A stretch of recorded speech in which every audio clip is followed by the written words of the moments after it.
السلام علیکم ورحمۃ اللہ وبرکاتہ۔ کچھ دنوں سے آپ حضرات سوشل میڈیا پر ہمارے بھائی مفتی انس صاحب اور ہماری بہن ثنا خان سے متعلق بہت ساری باتیں سن رہے ہیں اور دیکھ بھی رہے ہیں۔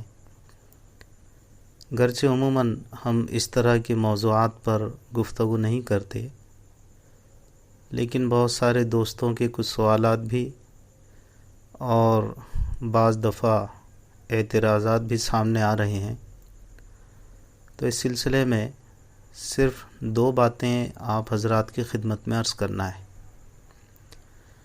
سب سے پہلی بات تو یہ ہے کہ انسان کو سب سے زیادہ خود اپنی فکر کرنی چاہیے کہ میرا اور میرے گھر والوں کا شریعت پر خود کتنا عمل ہے، کیونکہ اللہ کے یہاں مجھ سے میرا حساب لیا جائے گا، نہ کہ دوسروں کا۔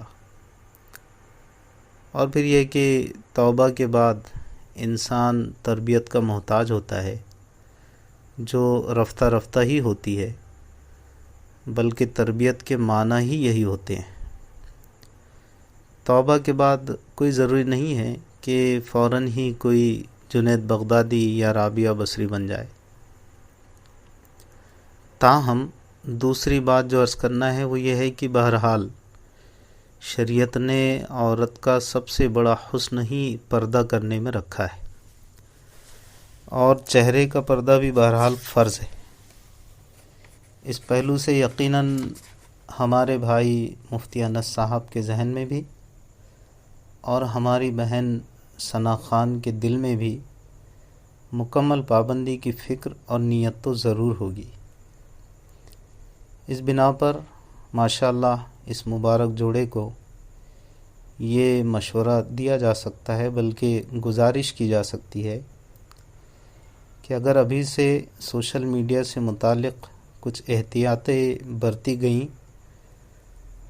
تو حال میں واقع ہونے والے بہت سارے اعتراضات اور منفی اثرات سے بھی بچا جا سکتا ہے، اور مستقبل میں مکمل پابندی کرنے میں یقینی حد تک سہولت کی امید بھی کی جا سکتی ہے انشاءاللہ تعالی۔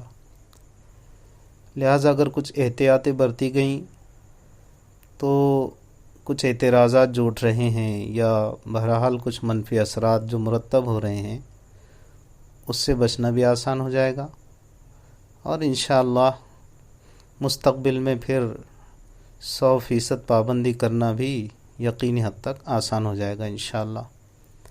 بس اللہ تعالیٰ سے دعا ہے کہ اللہ تعالیٰ ہم سبھی کو اسلام کے احکامات پر 100% چلنے کی توفیق بھی عطا فرمائے اور سہولت بھی نصیب فرمائے۔ السلام علیکم ورحمۃ اللہ وبرکاتہ۔